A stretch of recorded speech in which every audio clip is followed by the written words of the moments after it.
I like today's content. Is that bad news or good news? Is it? Okay. I'm never quite sure if it's bad news or good news. It's about, today's content is about constrained optimization. So more optimization with something called Lagrange multipliers. Our book does not use Lagrange multipliers, but it is a worthwhile technique to learn, I think. But at first, let's not use it. Let's just do a constrained optimization problem like our textbook does. Let's consider the example z equals f of xy equals x squared plus y squared plus 2x minus 3, say, over a certain closed and bounded domain. And remember, I didn't write this down, but there's a theorem called the extreme value theorem that says if you've got a nice continuous function over a closed and bounded domain, there will be a max and a min. It is in the book, right there. Let this function be continuous function on a closed and bounded set, your domain. Closed meaning it contains all of its boundary points. Bounded meaning it doesn't go off to infinity somewhere. Boundary points and bounded are different concepts. It has a maximum and minimum, meaning it's got a global max and global min, a highest value and a lowest value. Global maxes and mins are automatically also local. Local is not necessarily global. The textbook could have used the word absolute maximum and minimum. Absolute is the same as meaning as global. Relative is the same meaning as local. But I prefer global and local instead of absolute and relative. Doesn't tell you where those points occur. It just guarantees they exist, which is an important thing, technically speaking, because you can come up with simple examples, even one-dimensional examples, where the domain is not closed and bounded, and the max and min don't exist. This is just a side comment here, though it does come up on the assignment in the additional questions, I believe, that came up for today as well. For example, f of x equals x. Very simple function on, say, the interval from 0 to 1. This has no global max or min. It doesn't have a high value or a low value. Wait, why not? There's its graph from 0 to 1, not including the input 0 and 1. There's no highest output, no lowest output. The highest output is not 1 because it never reaches 1. It's not 0.99999 because well, you can go higher. You can add more nines. It never reaches the lowest value. 0 is not the lowest value because it never reaches 0. 0.00001 is not the lowest value because you can get closer to 0. The domain matters. Okay. This is not closed. It does not contain its endpoints on the real number line. Its boundary consists of 0 and 1, and it doesn't contain the boundary points. But today, with constrained optimization, we do want to consider domains that are closed and bounded. And they're going to just pick sort of a random looking strange domain. The reason I'm picking the one I'm picking is because it's similar to an example that you'll work on for your homework. I am using set builder notation. The book doesn't use that, but I think it's good for you to get used to it. This is the set of all points, x, y, in the plane. We could call the plane R2 if we like, emphasizing it's two-dimensional and emphasizing the coordinates are real numbers. This funny looking symbol means is an element of or is in this set, point in that set, satisfying the conditions. Let's say that x goes between, how about -2 and +3 And let's also say y goes between square root, negative square root of x minus 2, or x plus 2, let's say, to positive square root of x plus 2. Try to draw a picture of this. And maybe I want to pick something other than 3 here. Let's pick 7. X equals negative 2 is right there. X equals 7 is right here. So x goes between those two values. But for each value of x, y goes between these two functions of x. A negative square root of x plus 2 is a graph that looks like this. Positive square root of x plus 2 is a graph that looks like this. In fact, it's a sideways parabola. There's a picture of D. The equation of this parabola can be found by squaring both of these things. Y squared equals x plus 2, which is the same as x equals y squared minus 2.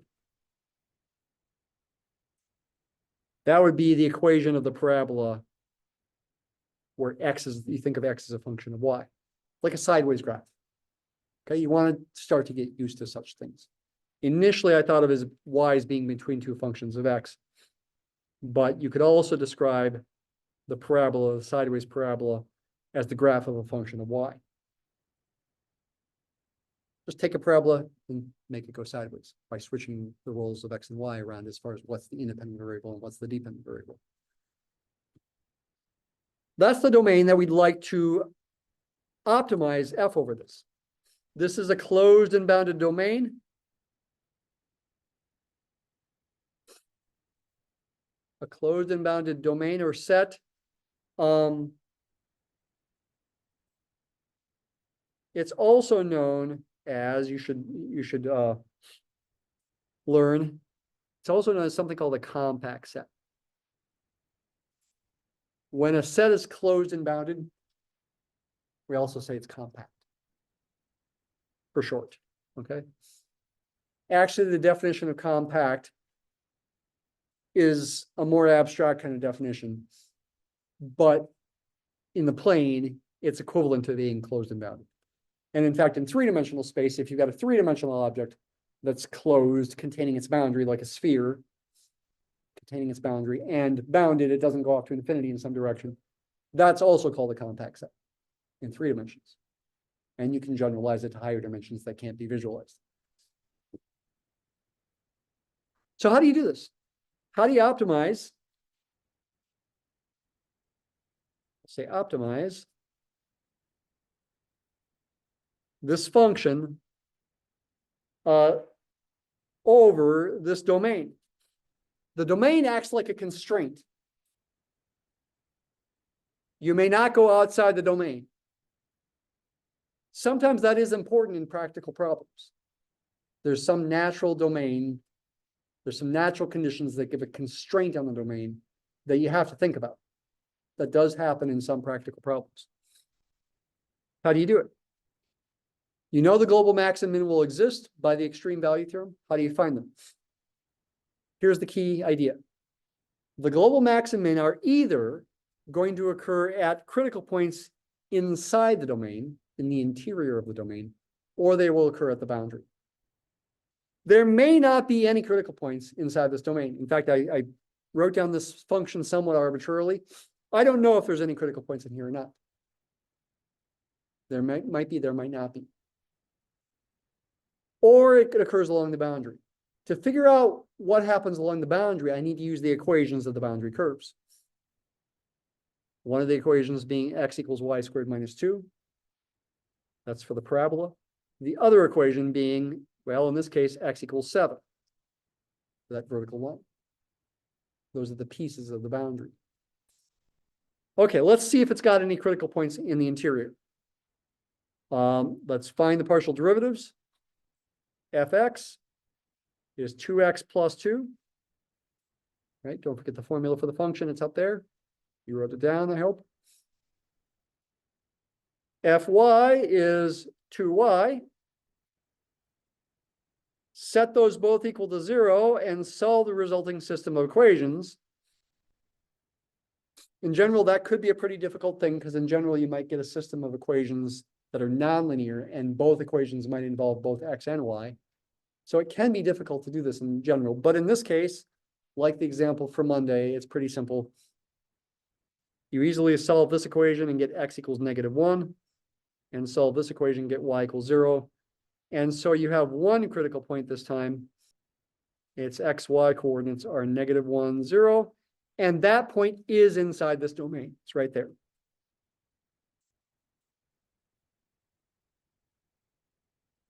We could use the second derivative test, and we will go ahead and do that to figure out if it's a local max or min. But just because it's a local max or min doesn't mean it's a global max or min. We have to check what goes on along the boundary. We did something similar to this in Calc 1. You remember problems where you were optimizing over a closed interval, and you found the critical points in the interior, and you also had to check the endpoints? This is a generalization of that technique. Let's go ahead and use the second derivative test, though. I will go ahead and write those second derivatives in a matrix form, not that you have to. But it reminds me, when I do so, that the discriminant is actually a determinant of a matrix. These second derivatives, these second partials, are all constants. So that makes it nice. The discriminant is always 2 times 2 minus 0 or 4. Always positive. If we had more than one critical point, it would still have a value of 4 at that critical point. Positive, so I have to, it's not going to be a saddle point. It's either going to be a local max or min. Signs of both of those derivatives are positive. So in fact, the graph is concave up, so to speak, near the critical point in both directions. It's like a bowl. It's going to be a min. A local min, not necessarily a global min. Though it probably is a global min. Think about it intuitively. If you got only one critical point, that's a low point.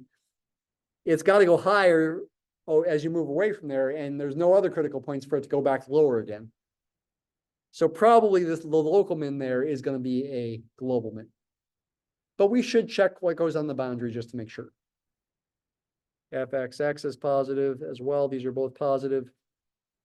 So it implies we're going to have a local min or relative min at the critical point, -1, 0. How do you check what goes on along the boundary? There's 2 ways to do it.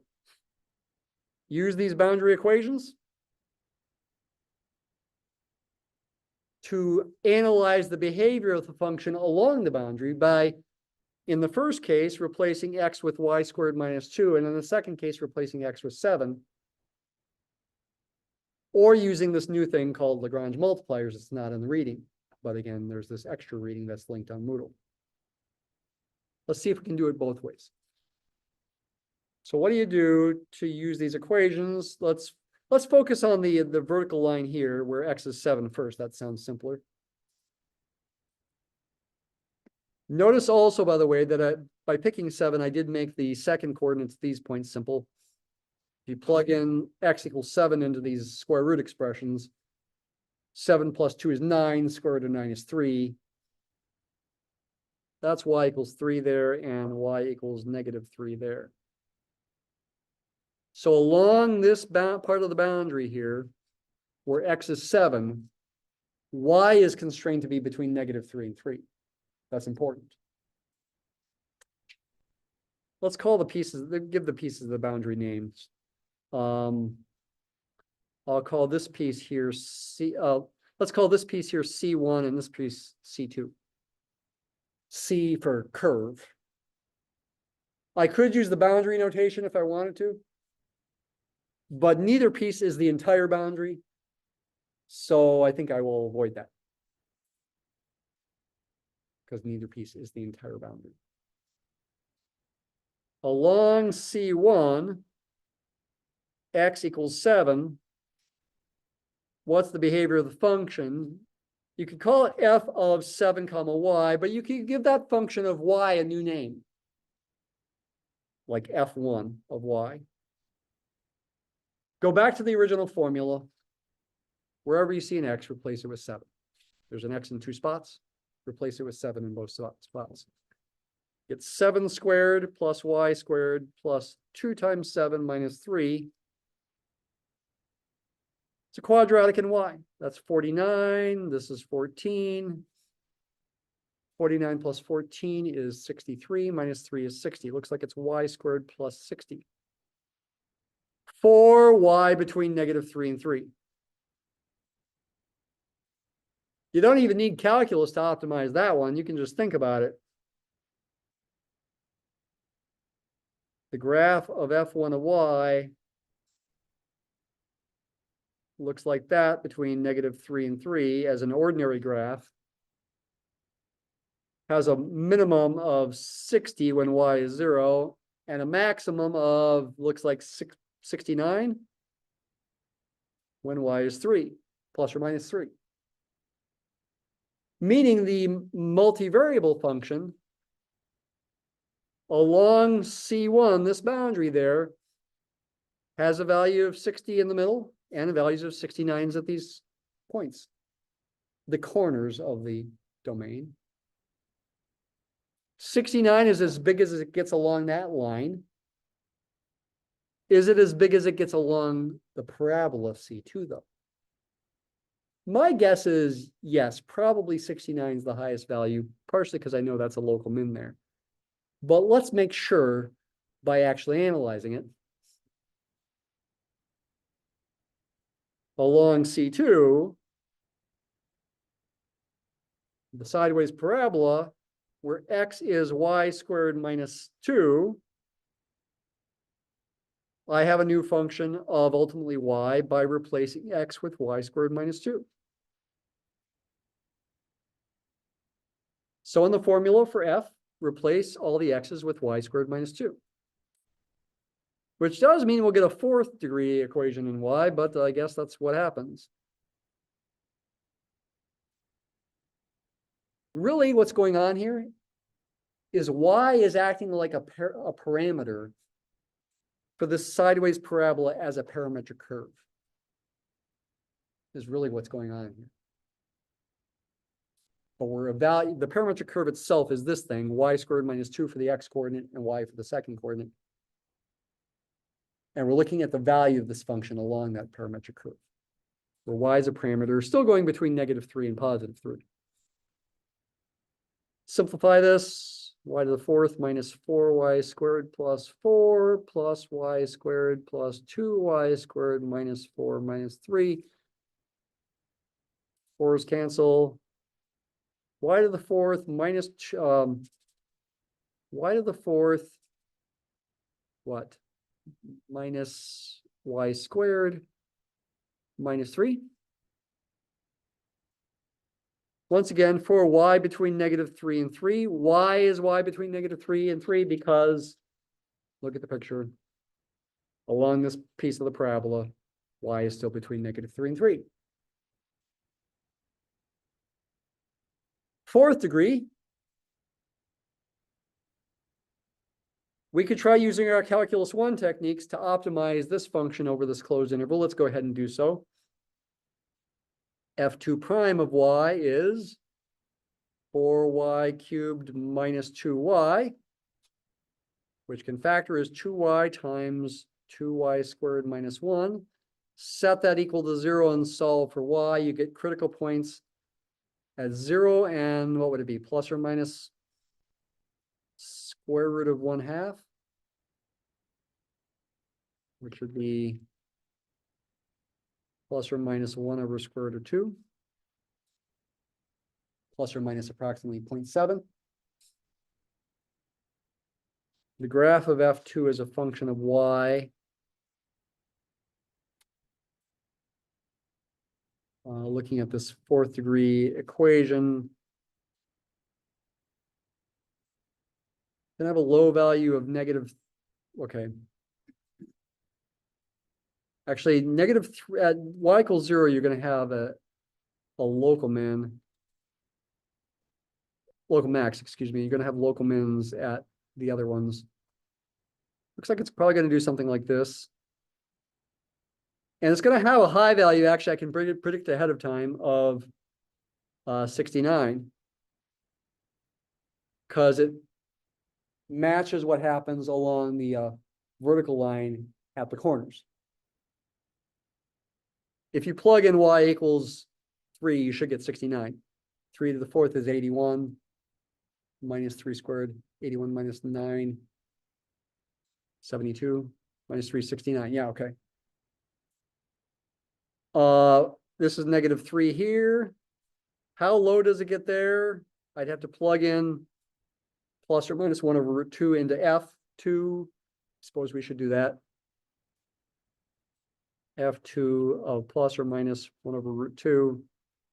You're going to have the same value because you're raising to the 4th power and squaring. So the minus won't matter. 1 over root 2 is about 0.7.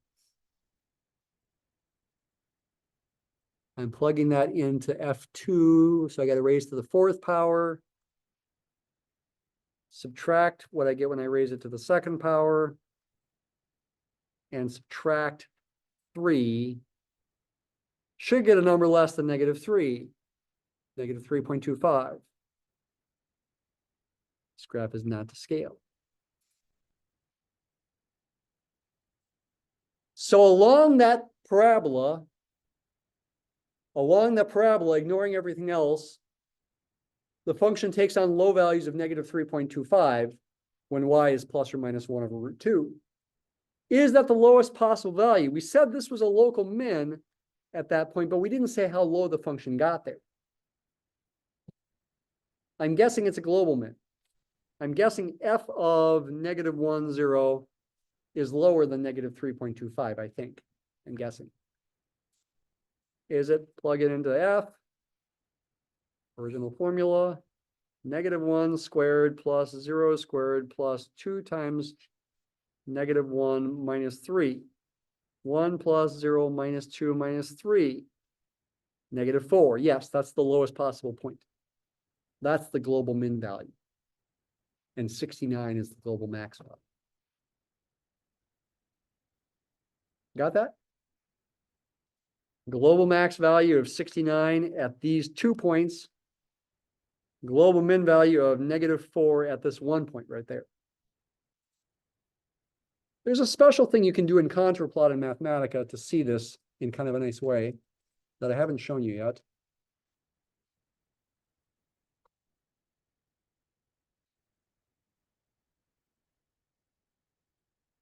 If we just plotted over, say, x going from -3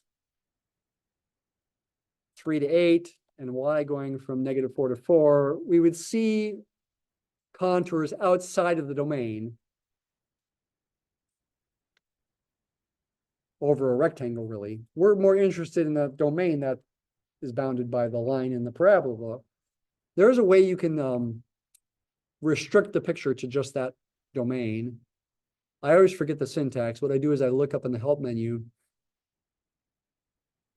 I actually look this up, I think, typically under plot 3D, but I think the same syntax works with contour plot. If you look up plot 3D and look for some examples, there's some examples where the domain is restricted, like this one, with this kind of syntax: region, function, arrow, and then a condition on x and y, inequalities there. I think if I add that to here, it will do it. If I enter this as is, it's going to restrict it to a disk, I believe. Yeah, because this represents a disk centered at the origin with a radius of 2. So then we make these distances in the x and y direction the same. This is a distance of 11 there. So let's see it more like a disk. But if I want the one I'm after here,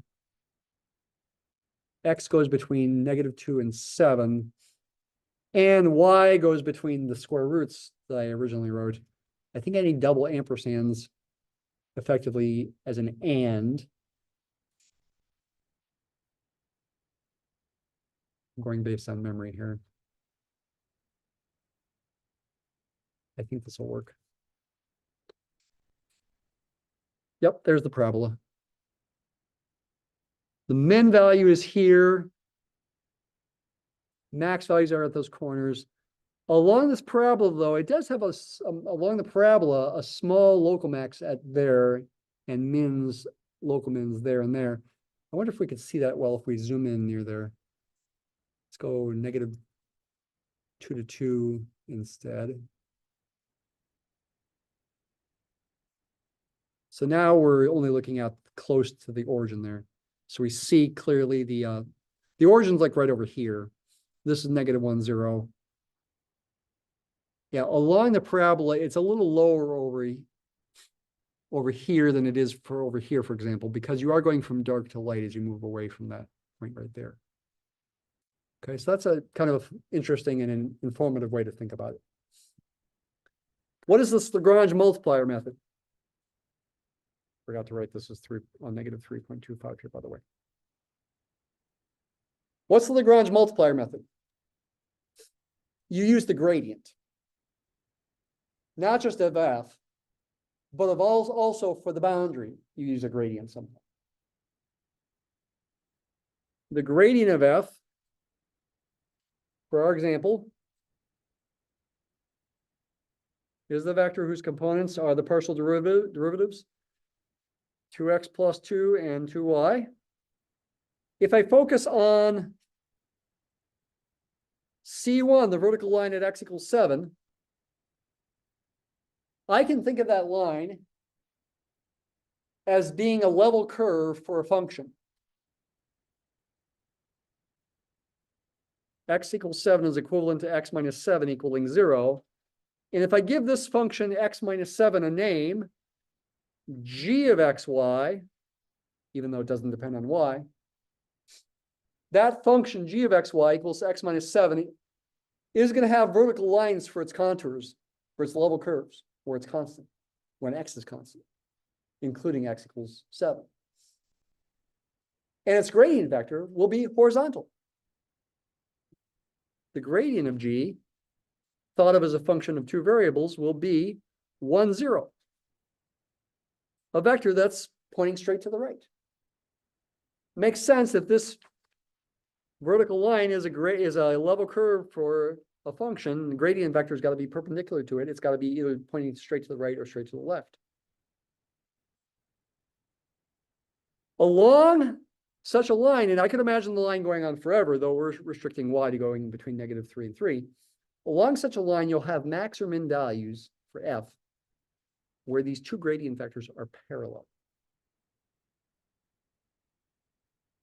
And that means we're really looking for finding values of lambda, which is a scalar, so that one vector is a scalar multiple of the other, and the scalar is lambda.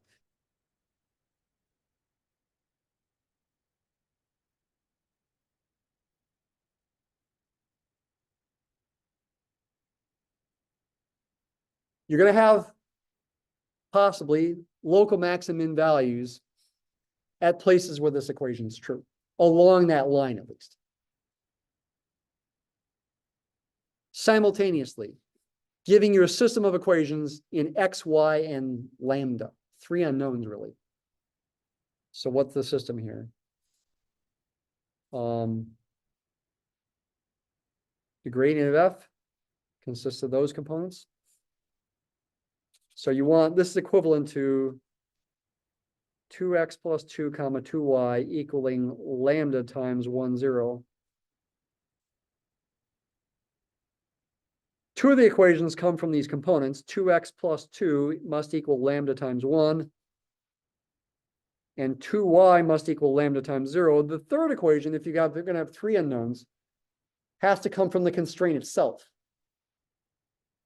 You're along that line where x is 7. The third equation is x equals 7. Solve this system of 3 equations for 3 unknowns, x, y, and lambda. Actually, you don't care so much about the value of lambda. It's just some scalar. You don't really care what it equals. You care more about what x and y are. Those are going to be your critical points, so to speak, along that boundary. For those of you who've had a little linear algebra, this might feel like eigenvalues and eigenvectors. Yeah, it's kind of similar, but it's definitely not the exact same thing. But we do use the same Greek letter, lambda, in both cases. This second equation is pretty easy to solve. It implies y is 0. X is already 7, so x is 7. We don't even really have to solve the first equation. If you plug in x equals 7 there, that will determine the value of lambda, but we don't really care about the value of lambda. Lambda would have to be 16 for all these equations to be true, but we don't really care about it. I will remark that that does imply lambda is 16. And I'll write it down, but we don't really care what lambda is. All we care about is what our x and y are. So x is 7, y is 0 is a critical point.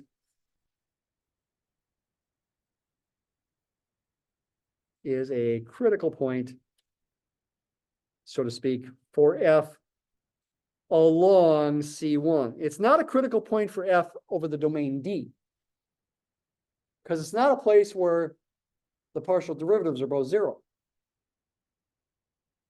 It's a critical point for f along the boundary, C1, that vertical line. And that means f has either a local max or min there, possibly. It's a local min.